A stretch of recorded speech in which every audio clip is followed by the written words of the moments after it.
We're on the record in the matter of the State of Michigan versus William Strampel, 18-472 FY.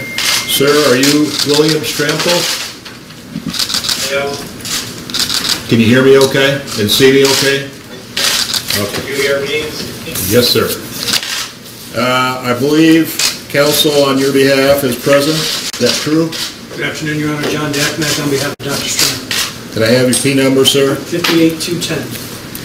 And anyone here from the Attorney General's office?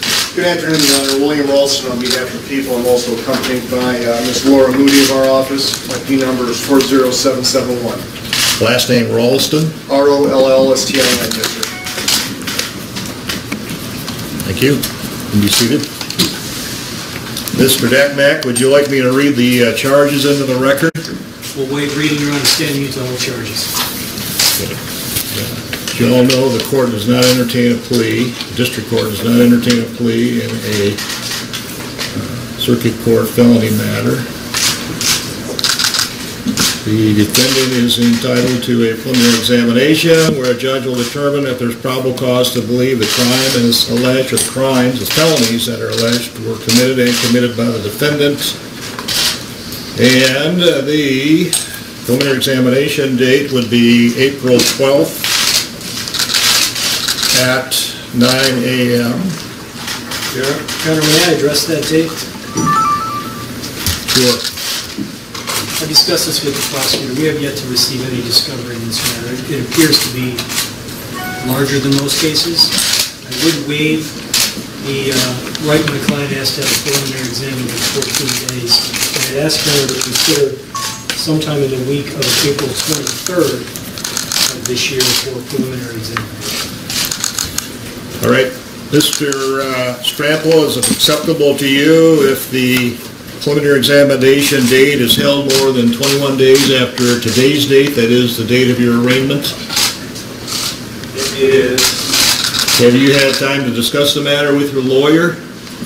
I talked to the lawyer this morning for about 30 minutes. All right, Mr. Ralston, what's your position on the waiver of the 21-day rule? No objection, Judge. All right, so the matter may be set then. Okay, let's go to preliminary examination date, May 3rd, 9 a.m. The next court date would be a probable cause conference on the 27th of April at 8:30 a.m. This is a case assigned to Judge Larkin. Judge Larkin is not available this afternoon, so I am conducting this arraignment. Matter of bond. Do you have any indication or information relative to bond, Mr. Ralston? Judge, I'm not going to offer numerical value to the court. Obviously, I don't want to invade your province, but serious charges. I know the court's had an opportunity to review the charging affidavit, and I appreciate the court's only had, since this morning to delve into the facts of the case. Serious charges involving a violation of public trust. I would ask the court to order some cash bond. I think is appropriate. On another point, we've made inquiries with the U.S. State Department to learn if Mr. Strampel has a current United States passport. I've not heard back on that issue yet. During the execution of the search warrant yesterday, we did not find one. If he has one, or if he possesses a passport, I'd ask that maybe that be surrendered as well. I think that would be appropriate.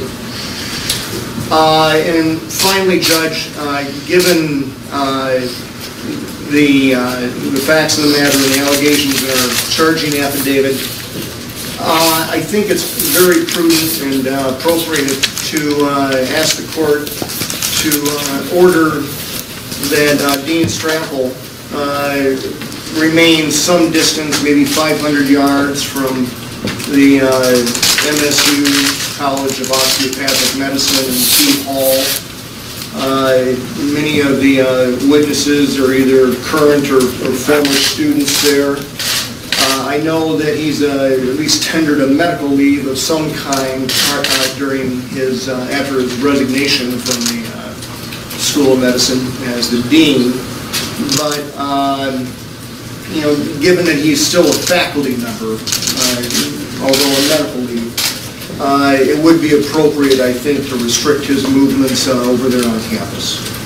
Does the board have any questions for me I might answer? No, sir, thank you. Thank you, sir. Mr. Becknack? Thank you, Your Honor.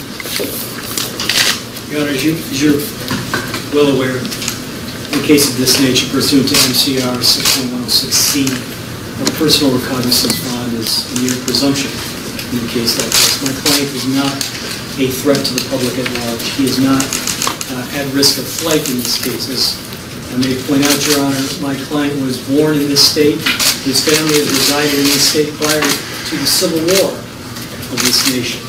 He is a long-stead member of the United States military, a 25-year retired colonel in the United States Army, honorably discharged. He has absolutely no criminal record of any kind, as you may well know. He has served as the dean of the school for the School of Osteopathic Medicine at Michigan State University since 2001.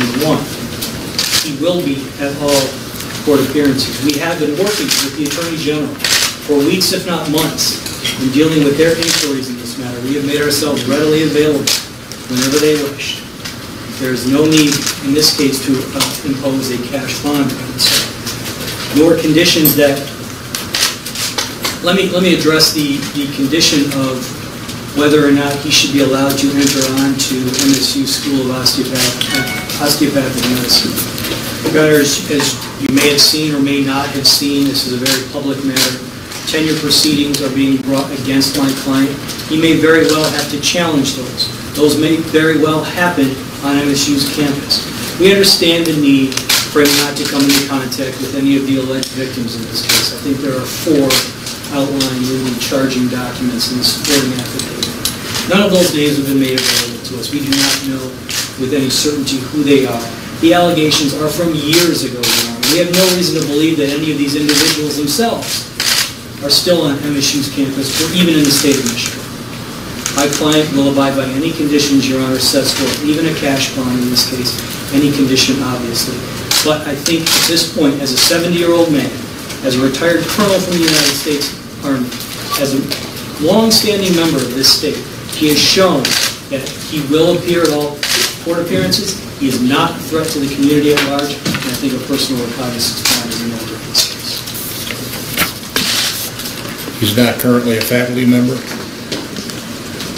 He's no longer dean, Your Honor. I believe he's still on the faculty, and these proceedings have just been made known to our attention, but he is on medical leave. He has no dealings directly on the campus at this time.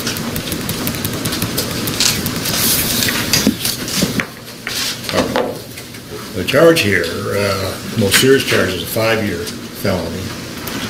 The second charge is a 2-year high court misdemeanor, and then there are 2 misdemeanor charges.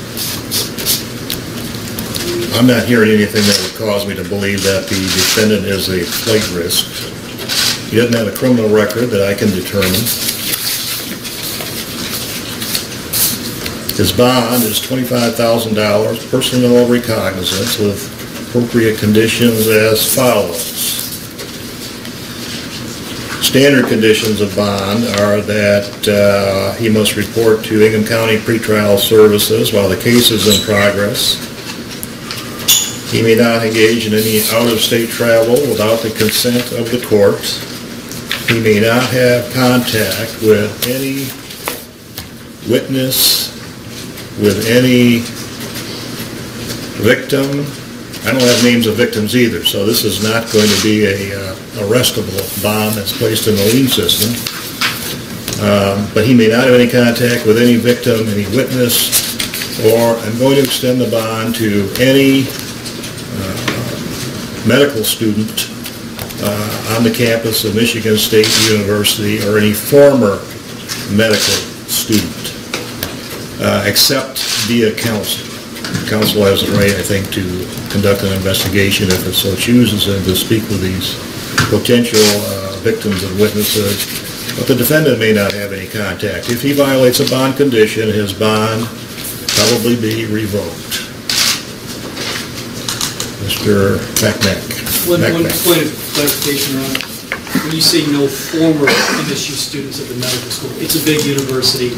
It's been around a long time. But they don't have thousands of medical students. However, they have quite a few, Your Honor, and we probably all know a few. Inadvertent contact. That's not what I meant. Understood. I just want to clarify. Frankly, what I mean is initiation of contact. And in fact, we can put that right in the box. Do not initiate contact with any of the categories of people that I have described. Understood, Your Honor. Thank you.